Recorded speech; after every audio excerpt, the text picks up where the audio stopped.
The morning of April 17th, 1847, dawned with a thick London fog that clung to the windows of Isabella Munro's bedchamber like ghostly fingers. The mist seemed to hold the world in suspension, as if nature itself was holding its breath for the momentous day ahead. In the east wing of the Munro estate, servants had been bustling since before dawn, carrying heated water for the bride's bath, pressing linens, and arranging flowers that had arrived from the Richmond hothouse the previous evening. Isabella stood perfectly still before the ornate looking-glass, as her lady's maid Martha secured the final pearl buttons of her wedding gown, a masterpiece of ivory silk imported from Lyon and Belgian lace, so delicate it appeared to float around her slender figure. The journey to Richmond Ancestral Chapel took 20 minutes by carriage, the morning fog beginning to lift, revealing glimpses of the lush April countryside coming into bloom. The chapel stood on a gentle hill overlooking the family's vast estate, its grey stone walls and Gothic spires dating back to the 15th century. As Isabella's carriage approached, she caught glimpses of England's most prestigious families entering the stone church, the cream of English society gathered to witness the union of two great houses. Isabella was halfway down the aisle when she noticed her 17-year-old sister Charlotte seated in the front row, looking particularly lovely in a gown of pale blue silk that complemented her fair colouring. Her golden curls arranged fashionably beneath a hat, adorned with forget-me-nots. Charlotte caught her eye and smiled, but something in that smile, a knowing gleam perhaps, or a hint of secretive triumph, made Isabella's step falter momentarily. Before the vicar could speak the first words of the marriage service, Edward raised his hand in a gesture of interruption, announcing he must address the congregation. Isabella stood frozen, still clutching her bouquet of white roses, lilies, and myrtle, as Edward declared he could not proceed with this union, explaining that such an important decision as marriage must be based on more than mere agreements made in his infancy. The pain that stabbed through Isabella's heart was physical in its intensity, stealing her breath and blurring her vision as Edward turned toward her younger sister, proclaiming that Charlotte Munro had captured his heart with her vivacity and youth, and it was she whom he wished to make his duchess. The shock that rippled through the congregation was palpable, as ladies reached for their smelling salts and gentlemen exchanged glances of scandalized interest.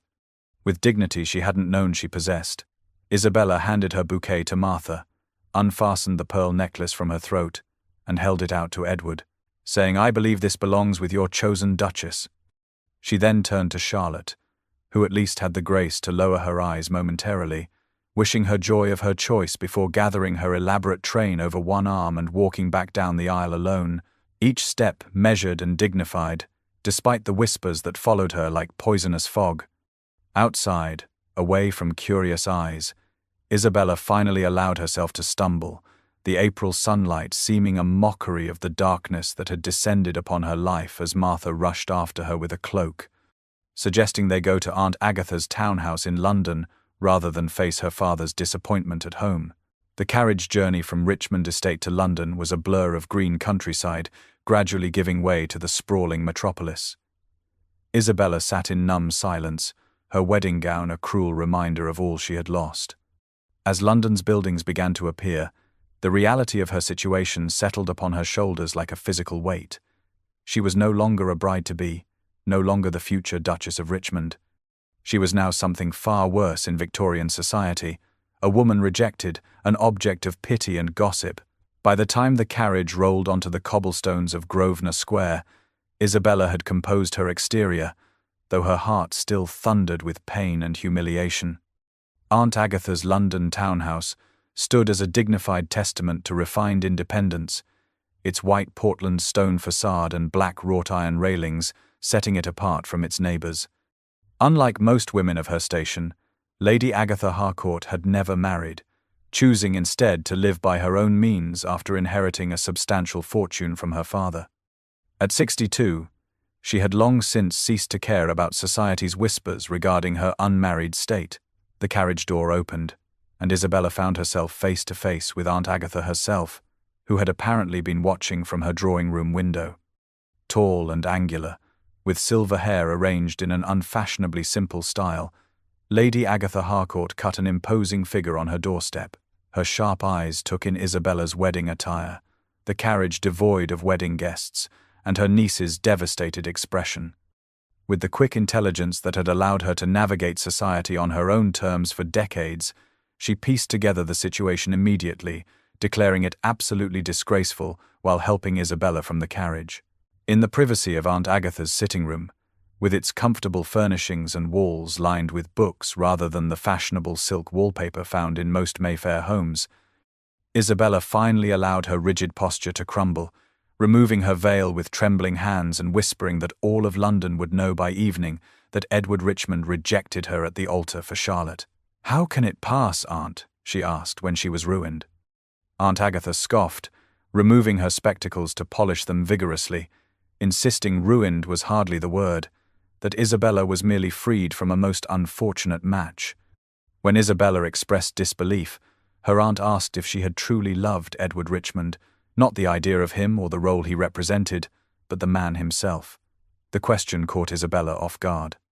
She had spent so many years preparing to be Edward's Duchess that she had rarely considered the man apart from his title, admitting she had thought she did, but that she barely knew him since they were never permitted more than a few minutes of conversation.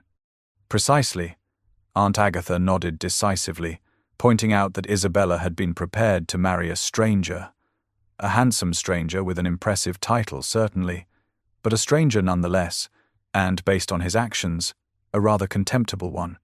When Isabella asked what she was to do now, having been trained for one purpose since infancy, to be the Duchess of Richmond, without that future she had nothing, Aunt Agatha firmly disagreed, insisting she had a first-rate education, a sharp mind, and the freedom to discover who Isabella Munro might be beyond the role that was assigned to her, adding that, unlike her father, she valued Isabella for more than her marriage ability, the first true flicker of possibility igniting in Isabella's grief-stricken heart. In the days that followed, Isabella retreated into the sanctuary of her aunt's vast library, row upon row of leather-bound volumes, offering escape from the reality of her situation, from the letters of sympathy that arrived daily, from her father's terse note announcing that Charlotte and Edward would marry within the month, from the gossip that undoubtedly circulated through every drawing-room in London. The library became her refuge, its oak shelves towering from floor to ceiling, filled with everything from ancient philosophy to modern novels, allowing Isabella to lose herself for hours, curled in the window seat that overlooked the small but exquisitely maintained garden behind the townhouse. One rainy afternoon, a week after what society had taken to calling the Richmond incident, Isabella was deeply engrossed in Mary Wollstonecraft's A Vindication of the Rights of Woman when Aunt Agatha entered the library with unusual excitement, pulling open the heavy curtains to let what little daylight penetrated the London rain clouds flood the room, announcing that the Spanish Duke of Mendoza had arrived in London on diplomatic business, and that she had secured them invitations to Lady Pembroke's literary salon that evening, where he would be in attendance.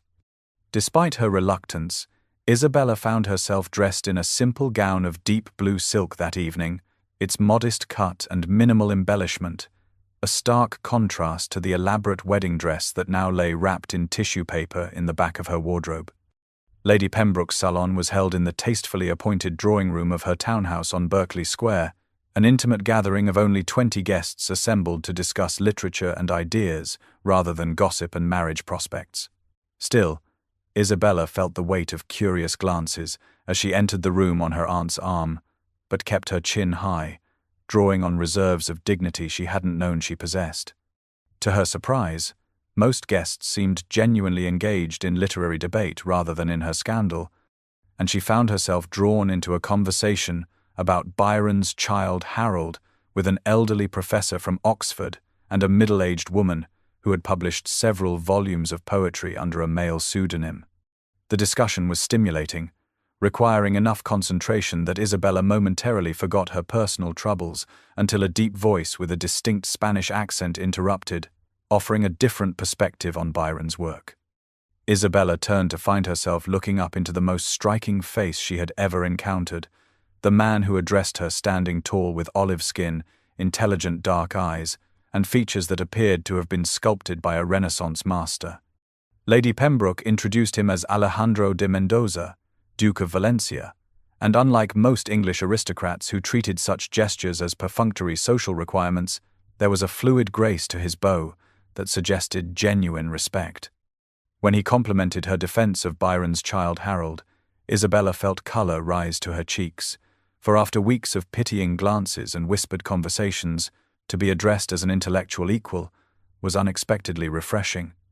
Their conversation shifted to the Duke's diplomatic mission regarding Spanish wine imports following recent changes in English tariffs, but maintained an intellectual quality that Isabella found engaging, and when she expressed surprise at his willingness to discuss trade policy with her, he explained that in Madrid, ladies frequently participated in political discussions, that his own mother had served as an unofficial advisor to the royal court on matters of international relations, and that he found the English custom of relegating women to discussions of weather and fashion rather limiting. When Isabella translated his phrase, la tristeza dulce, as sweet sadness, his eyebrows rose in surprise, asking if she spoke Spanish, to which she admitted she spoke only a little, having focused more on French and Italian in her studies, but had always been fascinated by languages.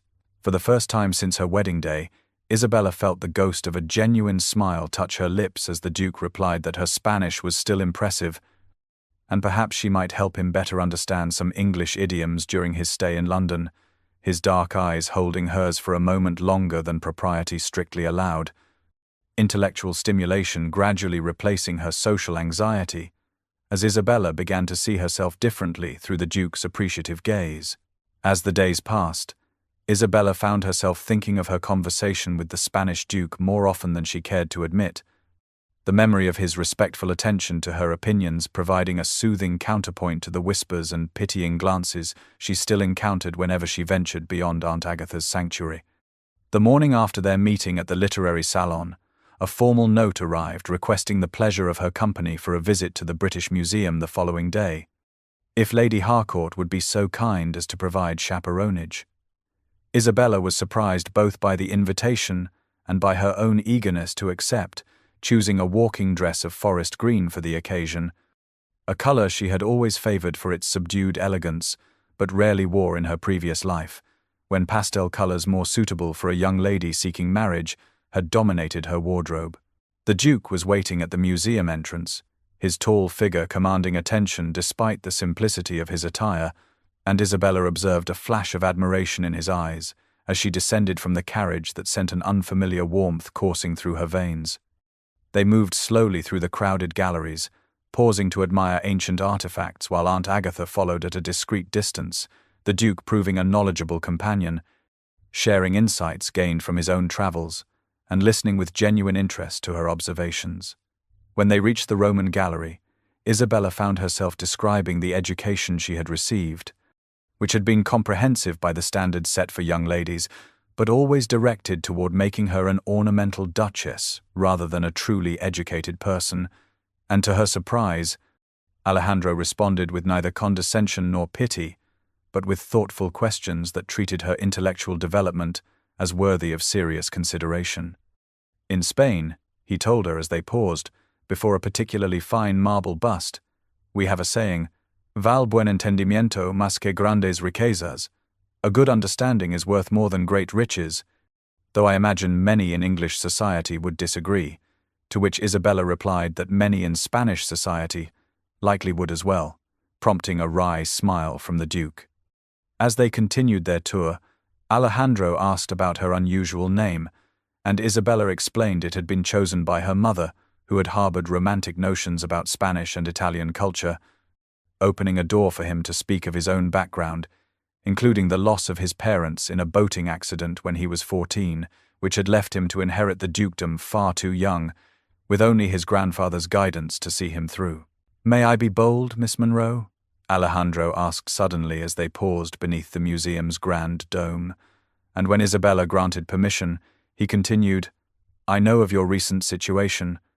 London talks of little else, I'm afraid, but I want you to know that I see it as the Duke of Richmond's great misfortune, not yours." Isabella stopped walking, her cheeks flushing with embarrassment at the realization that he knew about her humiliation, but before she could withdraw behind her polite mask, Alejandro reached for her gloved hand, a gesture that would have been improper had Aunt Agatha not been momentarily distracted by an exotic artifact, telling her that in Spain they also believed that sometimes fate led people through darkness, only to reveal a brighter path. "Perhaps your Richmond was merely an obstacle on your true journey," he suggested, his words and the warmth of his hand through her glove sending an unfamiliar but not unwelcome sensation through Isabella, who should have withdrawn her hand according to propriety, but instead allowed herself this small defiance of convention as they stood connected by that simple touch while butterflies danced around the museum's sunlit atrium and London. Society seemed very far away. The following day, Isabella was still dwelling on the encounter at the museum when Jenkins, Aunt Agatha's butler, entered the library where she had been attempting to read, presenting a letter on a silver salver. Isabella recognized the handwriting immediately, her mother's elegant script, and with trepidation she broke the seal, discovering that the Countess of Harrington was hosting her annual grand ball the following evening, and Lady Monroe expected Isabella to attend with Aunt Agatha. More concerning still, the letter mentioned that Edward and Charlotte would be there, their first public appearance as husband and wife since their hastily arranged wedding 2 weeks prior. When Isabella insisted she could not possibly attend, Aunt Agatha firmly disagreed, declaring that if Isabella hid away, she would confirm every whisper that she was devastated beyond recovery, adding with a knowing smile that she had it on good authority the Duke of Mendoza would be in attendance, having taken the liberty of ensuring he received an invitation. The evening of the ball found Isabella standing before her mirror, examining her reflection with critical eyes, her gown a creation of deep crimson silk that Aunt Agatha had insisted upon, claiming Isabella had worn enough pastel colors to last a lifetime, a bold color that announced her transformation rather than the black of mourning or white of innocence. When they arrived at Harrington House, Isabella took a steadying breath before entering the ballroom, which glittered with hundreds of candles illuminating London's elite in their finest attire. The moment she appeared in the doorway on Aunt Agatha's arm, conversations faltered and heads turned in her direction, but Isabella held her chin high, scanning the room until her eyes found Alejandro, who stood near a column, his formal attire distinctly Spanish in cut and style. When he saw her, his face lit with a smile that somehow made the whispers around them fade into insignificance, and he crossed the room to bow before her, requesting the honor of the first waltz. Before she could respond, a familiar voice cut through her consciousness, and Isabella turned to find Edward Richmond standing before her, Charlotte on his arm, her sister resplendent in a gown of pale green silk, her golden curls arranged elaborately beneath a diamond tiara, the Richmond family heirloom that should have adorned Isabella's head. Isabella felt as if all the air had been pulled from the room, yet now that the dreaded moment had arrived, she was surprised to find herself steadier than expected, responding with perfect composure, dropping into a flawless curtsy and addressing them formally as Your Grace and Duchess, adding that she trusted married life agreed with them both. Edward had the grace to look slightly uncomfortable, while Charlotte merely tightened her grip on his arm, her triumphant smile barely concealed. When Edward remarked that London had been abuzz with talk of her friendship with the Spanish Duke, Isabella smoothly made introductions, noting how the two men exchanged terse bows, sizing each other up with the wariness of natural rivals, the contrast between them striking. Isabella noticed Alejandro's Spanish accent became more pronounced than usual as he congratulated them, adding that English marriage customs continued to surprise him, as in Spain, they considered a man's word his bond, especially in matters of honor. The subtle rebuke was not lost on anyone present, Edward's face flushing as he insisted that English honor was no less stringent, only that sometimes circumstances required adaptations, to which Alejandro replied with dangerous politeness that in his country they had another saying, "A man who changes his mind as often as his shirt deserves no trust, not even at Mass." As the orchestra began the opening notes of a waltz, Alejandro offered his arm, leading Isabella onto the floor and away from the couple they left behind, who no longer held power over her happiness. Whatever pain they had caused now diminished, its sting lessened by the discovery that she could face them without crumbling, that she could stand tall in her crimson gown with a man who valued her beside her, society's whispers fading into insignificance. Claude can make mistakes. Please double-check responses. The following day dawned bright and clear, as if London had decided to put aside its usual grey demeanour in honour of the decision Isabella faced. As she prepared for her walk in Hyde Park with Alejandro, she found her thoughts unusually serene. Their meeting was set for 11 o'clock, and Isabella found herself ready well before the appointed hour, dressed in a walking ensemble of deep blue that complemented her eyes, pacing the drawing room and rehearsing possible responses to what she suspected would be a formal proposal. Aunt Agatha observed with her perceptive eyes that Isabella seemed remarkably composed for a woman about to receive a proposal, to which Isabella reminded her aunt that they didn't know that was what he intended, though her heart quickened at the possibility. When Alejandro arrived, Isabella smoothed her skirts, took a deep breath, and prepared to face a future she had never imagined. They walked through Hyde Park at a leisurely pace, Aunt Agatha maintaining a discreet distance behind them, close enough for propriety, far enough for private conversation. The park was filled with fashionable Londoners taking their morning exercise, many of whom observed the trio with undisguised curiosity. When they reached a secluded bend in the path overlooking the Serpentine, Alejandro turned to Isabella with an expression more serious than usual, informing her that his diplomatic mission would conclude at the end of the month, and he would be returning to Spain. Isabella felt a sharp pang of disappointment, asking if it would be so soon, to which he confirmed, but added that before he left, there was something he must ask her. The music of distant birds and the gentle lap of water against the lake shore seemed to still around them as Alejandro reached into his coat and withdrew a small leather case containing an exquisite ring, a deep blue sapphire surrounded by diamonds. In Spain, he explained, sapphires symbolized loyalty and truth, values he had found abundantly in Isabella. He took her hand, his expression solemn yet filled with warmth, telling her that he had not come to England seeking a bride, having expected nothing more than tedious negotiations and formal dinners, but instead had found a woman of extraordinary character, intelligent, kind, and stronger than even she knew. Alejandro acknowledged that his proposal was sudden and that Spain was not her home, that he understood his request came at a time when she was still healing from betrayal, but he also knew with a certainty he could not explain that she was the woman he wished to share his life with. He knelt before her there on the gravel path, heedless of his immaculate trousers, asking if she would do him the great honor of becoming his wife, not because of arrangements made in her childhood, but because they chose each other freely as equals.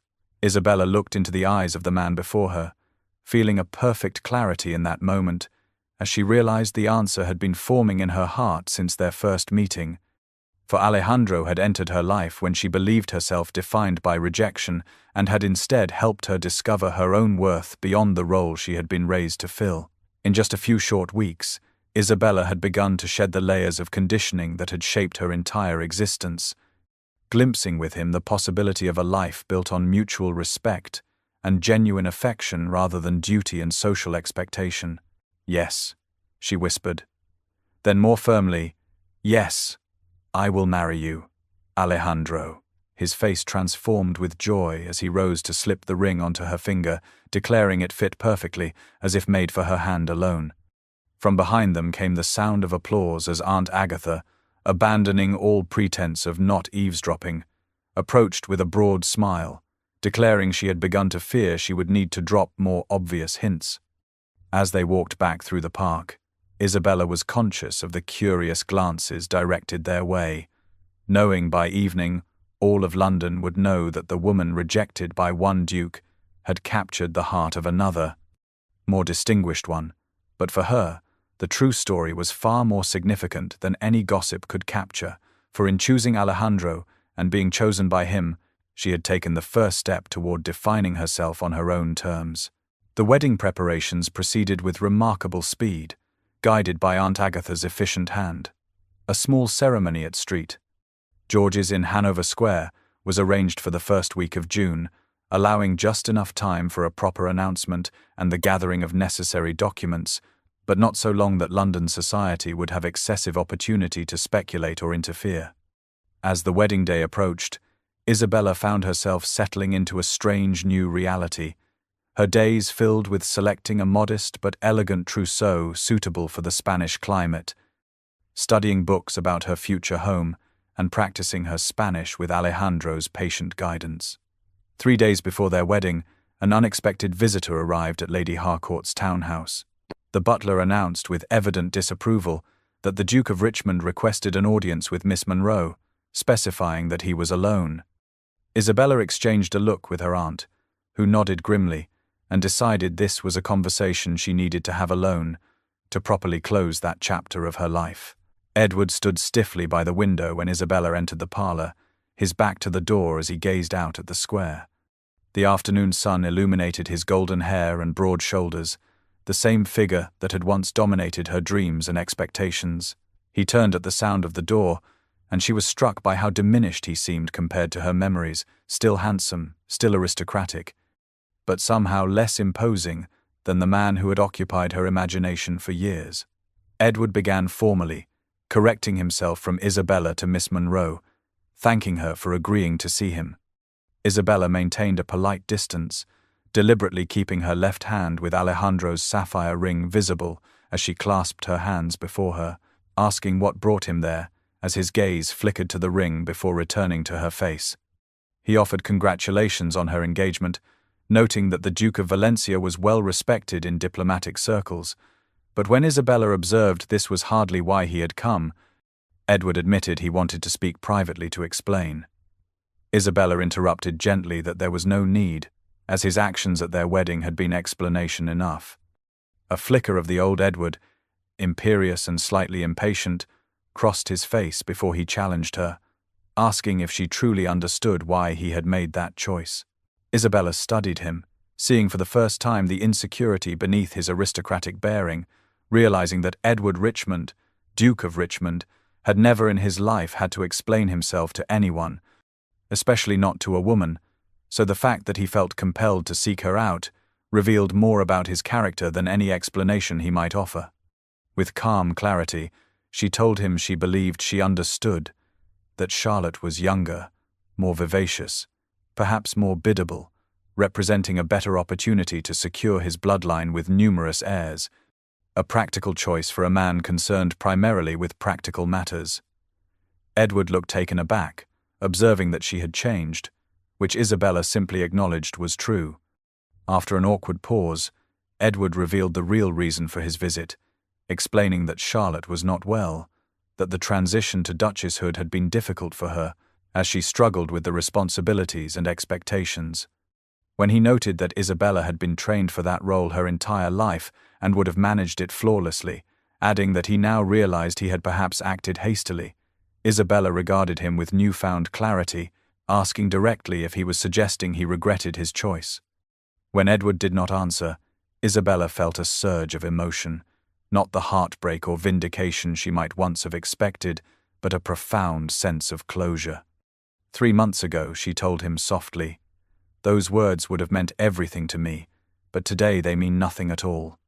She wished him and Charlotte every happiness, truly, but explained that her future lay elsewhere, suggesting as she moved toward the door that perhaps he might try seeing Charlotte as more than a young, pretty bride, as she had strengths of her own, different from Isabella's, and if he looked for them, he might find a true partner rather than merely a duchess. Edward stared at her, astonishment evident in his features as he remarked that she had become quite philosophical, to which Isabella corrected him with a small smile. Not philosophical, but simply wiser about what truly mattered in life. Closing the door behind her and feeling the last weight of her former life lift from her shoulders, as she returned to the drawing room where Alejandro waited anxiously, assuring him when he asked if all was well that all was perfect, that she was exactly where she was meant to be. The morning of Isabella's wedding dawned clear and bright, as if nature itself approved of the union about to take place. Unlike the elaborate preparations for her first wedding, this morning was marked by a calm intimacy. Martha helped her into a simple gown of ivory silk, new with no associations to her previous wedding, while Aunt Agatha supervised the arrangement of orange blossoms in her hair. No veil this time, Isabella had decided, wanting nothing hidden between them. Street. George's Hanover Square was modestly filled with a select group of London's elite, Aunt Agatha's friends, a few diplomatic associates of Alejandro, and a small representation from the Monroe family. Lord and Lady Monroe sat stiffly in the front pew, their expressions a mixture of resignation and calculation. Charlotte was conspicuously absent, having pleaded a sudden illness that prevented her attendance. As the organ played, Isabella walked down the aisle on her father's arm, her steps sure and her heart steady. Unlike the first time she had traversed this path, today she moved not toward a stranger and a duty, but toward a man she had chosen, and who had chosen her. Alejandro waited at the altar, his dark eyes never leaving her face as she approached. When Lord Monroe placed her hand in his, Isabella felt not the transfer of property from one man to another, but the joining of equals embarking on a shared journey. The ceremony proceeded without interruption or hesitation. When the priest asked, "Who giveth this woman to be married to this man?" Lord Monroe answered with formal correctness, but Isabella knew the truth. She gave herself freely and with clear eyes. As she spoke her vows in the sunlit church, her gaze never left Alejandro's face, the face of a man who had chosen her for herself, not for duty or bloodlines or social expectations. When he slipped the gold band onto her finger to join the sapphire engagement ring, his hands were steady and warm. "With this ring I thee wed," he said in his accented English, then added softly in Spanish, "With this ring I give you my heart and my life." After the ceremony, a small reception was held at Aunt Agatha's townhouse. As Isabella moved among the guests on her husband's arm, the words still new and wonderful in her mind, she caught her father's eye across the room. Lord Monroe raised his glass slightly in acknowledgement, his expression inscrutable. It was as close to a blessing as she would receive from him, and Isabella found that it was enough. "Are you happy, my dear?" Aunt Agatha asked as the reception drew to a close. "More than I ever imagined possible," Isabella replied honestly. "Then my work here is done," her aunt declared with satisfaction, "though I shall expect detailed letters from Spain and perhaps a visit when you have settled in." "You will always be welcome," Alejandro assured her, bowing over the elderly woman's hand. "Without you, I might never have found my Duchess." "Oh, you would have found her," Aunt Agatha replied with a knowing smile. "Some things are simply meant to be." 3 days later, Isabella Monroe, now Isabella de Mendoza, Duchess of Valencia, stood on the deck of the ship that would carry them to Spain. The English coastline was gradually receding behind them, growing smaller with each passing minute.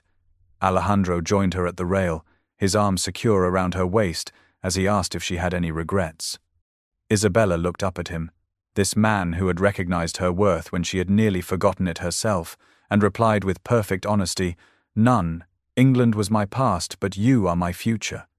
As the ship caught the wind and surged forward toward the Mediterranean, Isabella felt a profound sense of peace.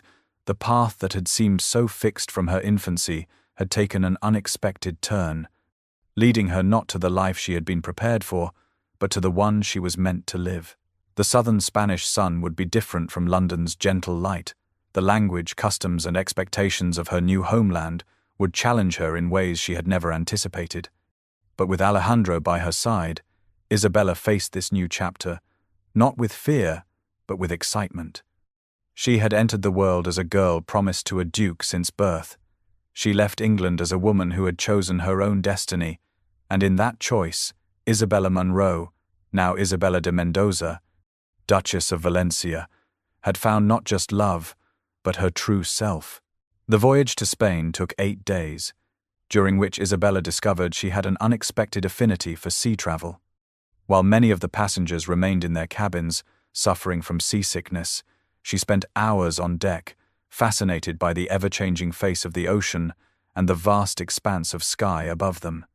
"You would have made a fine explorer in another life," Alejandro observed as they stood at the rail one evening, watching the sunset paint the water in shades of gold and crimson. "Perhaps in this life I still can be," Isabella replied, finding her voice stronger and more confident with each day that carried her further from England's shores. "There is an entire country waiting for me to discover it." Alejandro smiled, pulling her closer as he began to describe their future home, the ancient stone walls of the Palacio de Mendoza overlooking the Mediterranean, the orange groves that filled the air with fragrance in spring, the staff who had served his family for generations and would welcome her as their new duchess. "My steward Rodrigo has been with us since before I was born," he told her. "His wife, Eleanor, runs the household. They have been preparing for your arrival with great enthusiasm. I believe Elena has already planned menus for the first month to introduce you to Spanish cuisine gradually." "They sound wonderful," Isabella said, touched by the thought of strangers taking such care for her comfort. "They are family," Alejandro corrected gently, "as you will be. In Spain, the bonds between noble houses and those who serve them run deeper than in England. Generations of Mendozas and generations of their people, living and working together through war and peace, prosperity and hardship. As twilight deepened around them, Alejandro painted a picture of their future with words, describing the libraries where Isabella could pursue her studies, the art collections she would now have access to, and the possibility of travel to those places she had only read about in books. Instead of seeing herself as abandoning her homeland, Isabella began to envision herself as embarking on the adventure she had always secretly yearned for, but never believed possible. With each day at sea, she shed another layer of the constrained young woman who had been molded to be the perfect English duchess, replacing it with glimpses of a more authentic self, curious, passionate, and increasingly eager to embrace the unknown. On the final day of their voyage, the Spanish coastline appeared on the horizon, a golden line beneath a brilliant blue sky. As they drew closer, Isabella could make out the port city of Valencia, its ancient walls and towers gleaming in the afternoon sunday. "Welcome to Spain, my love," Alejandro murmured, his arm around her waist as they stood at the ship's rail. "Welcome home." The word resonated within her heart. Home, not the home she had been raised in, nor the Richmond estate she had been prepared to preside over, but a new home of her own choosing. As the ship maneuvered into the harbor, Isabella felt a surge of anticipation and joy, watching the welcoming party that awaited them on the dock: Alejandro's younger brother, Miguel, several local officials, and a contingent of servants in the Mendoza livery. The greeting was warm and effusive, with rapid Spanish that challenged Isabella's still-developing comprehension. "They are saying how beautiful you are," Alejandro translated as they rode in an open carriage through the city streets toward the Mendoza Palace, "and how fortunate I am to have found an English rose to bring to Spanish soil." Isabella smiled, taking in the sights and sounds of her new home, the narrow streets with their balconied buildings, the markets filled with produce she had never seen in England, the cathedral spires rising against the blue sky. Everything was bathed in a golden light that seemed to make colors more vivid, sounds more musical, life itself more intense than in the muted grays of London. "This is just the beginning," Alejandro told her, clasping her hand as the carriage passed through massive iron gates into a courtyard filled with fountains and orange trees, where a line of servants waited to welcome them, headed by an elderly couple, Rodrigo and Elena, the steward and housekeeper. From this moment, Isabella thought as she stepped into the sunlight of Valencia, "I am not the woman who was rejected, not the bride who was left at the altar, not even the girl who was promised to a duke from birth. I am Isabella de Mendoza, and I am finally truly free to discover who I was always meant to be." 6 months later, the Palacio de Mendoza stood resplendent against the azure Mediterranean sky, its golden stone walls catching the warm afternoon light. From the terrace garden where Isabella sat sketching, she could see fishing boats dotting the bay below, their white sails bright against the deep blue water. 6 months in Valencia had transformed her in ways she could scarcely have imagined when she left England's shores. Her skin had taken on a golden hue from the Spanish sun, her once perfect English rose complexion replaced by a healthier glow. Her Spanish, once halting and formal, now flowed naturally as she conversed with servants, local dignitaries, and the villagers who had welcomed their duke's English bride with unexpected warmth. "Working on another landscape, my love." Alejandro's voice came from behind her as he emerged from the palace, loosening his cravat in the afternoon heat. Isabella smiled up at her husband. "No, I'm writing to Aunt Agatha."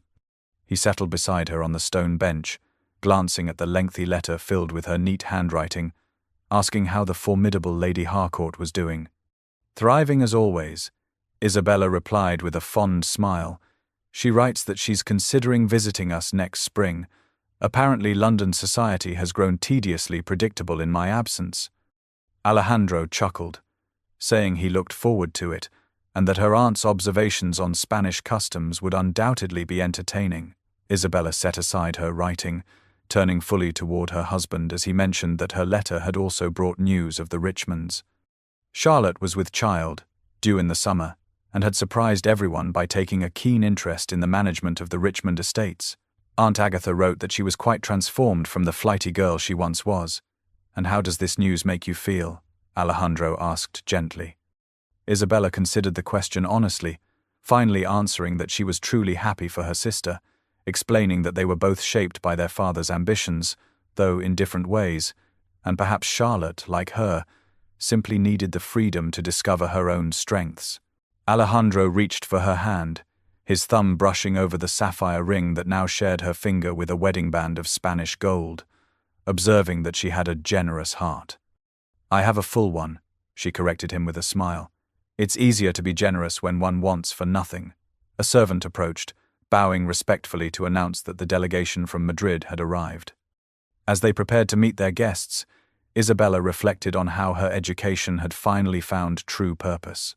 In England, she had been trained to be an ornamental duchess, accomplished in arts and languages, but never in matters of substance.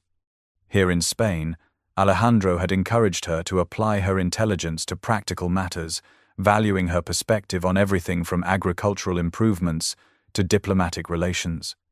Her language skills and cultural knowledge had proven invaluable in helping him navigate relations with English merchants and diplomats, creating a partnership that benefited not just them but the entire region. As they walked arm in arm through the sunlit corridors of the palace that was now her home, Isabella reflected on the extraordinary journey that had brought her here. "Sometimes," she said softly to Alejandro as they paused before the library doors, "I think about that day at the altar when Edward chose Charlotte, and I find myself wanting to thank him." "Thank him?" Alejandro asked, surprised. Isabella nodded, her eyes filled with love as she looked at her husband. "His rejection set me free to find you, and in finding you, I found myself." Alejandro raised her hand to his lips. "Then I too must be grateful to the Duke of Richmond for his profound lack of judgment that brought the most precious treasure in the world to my shores." With the Mediterranean sun streaming through the ancient windows of their ancestral home, the Duke and Duchess of Valencia entered the library together, equals in partnership, united in purpose, and bound by a love that had been chosen freely rather than dictated by duty. And in that choice lay all the difference, Isabella reflected, as the door closed behind them on a life infinitely richer and more fulfilling than anything she could have imagined that fateful April morning when her world had seemingly ended, only to discover it was merely beginning.